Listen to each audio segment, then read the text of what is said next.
you know, you dream big, you do big things. Sometimes we get hesitant. Sometimes we have our anxieties. Like, what do you do to overcome anxieties and any fears when your big dreams start to come to be? Because some folks hide. Yeah.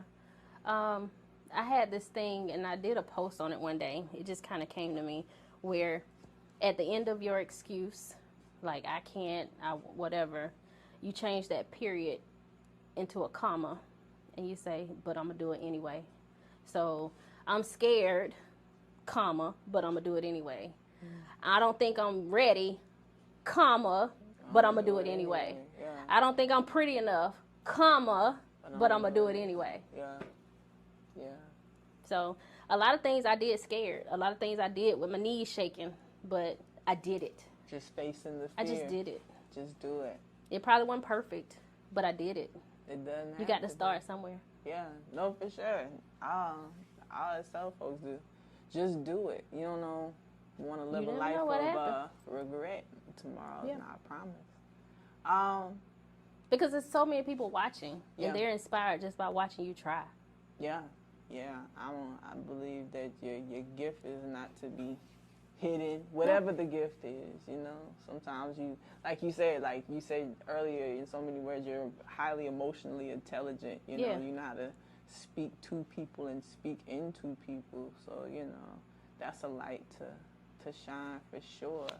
So, since you have such like a winning spirit, how do you handle a winning spirit? That's very generous. No, thank you. Look, I mean, again, checks in the mail. Yeah, proof is in the pudding, right? I'm just saying, we see. I got the spirit of a winner. Yeah. A winning. Okay, yeah. Potato. Okay. You know what I'm saying? How do you handle those losses that may occur from time to time? Because sometimes you win so much, and then it be that thing. You be like, dang. How you handle those losses when they occur? You know, my accountant told me one day, she was like, you got balls of steel. Like, some things that happened with taxes and when I had employees, and it was just ridiculous. And I had to change a lot of things about the structure of my business.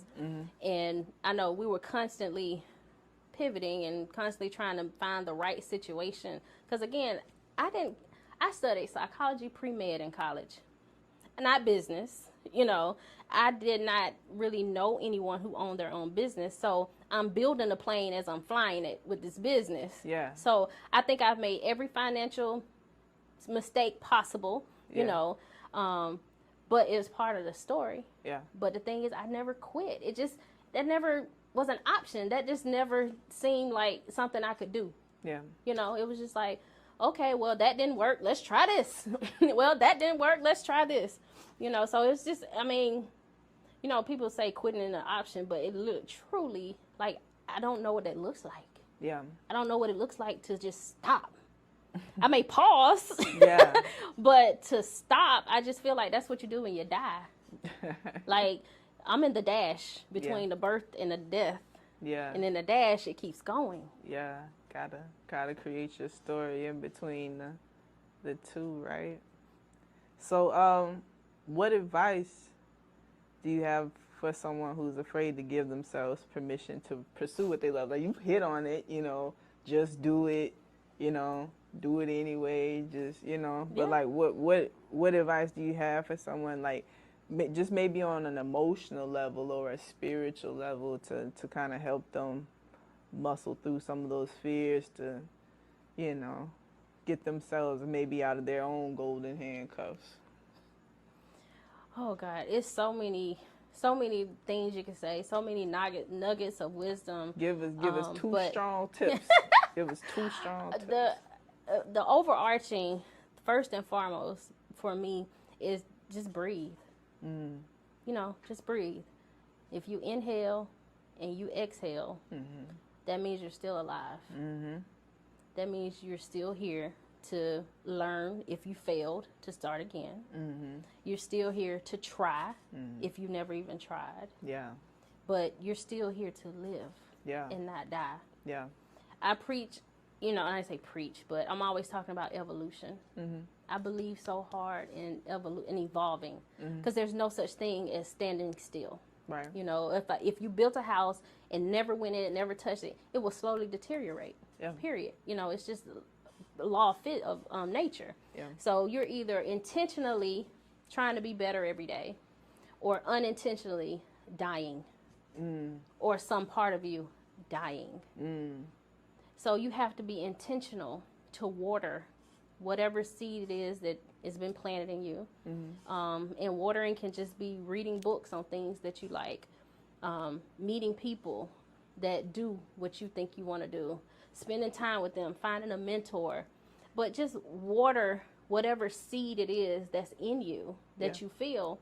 And for those that don't feel like they know what that is, just be open. Because when you settle in the place that God made for you in this world, your purpose will find you. When you settle into that place that was made uniquely for your DNA, I truly believe your purpose finds you.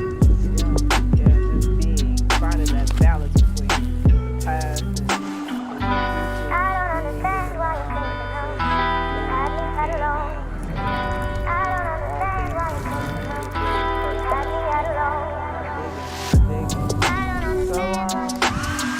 last question. What?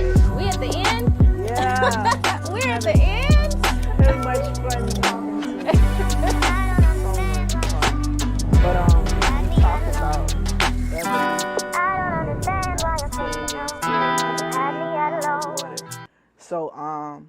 so what, like yesterday's person is not today's person, No, right? yesterday's prices are not, no.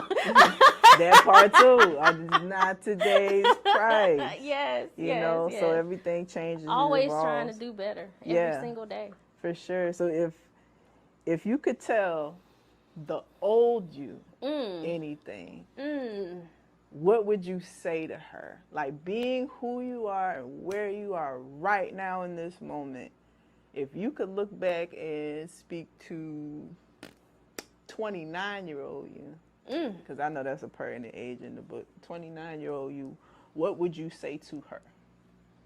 Relax, breathe, and enjoy the ride.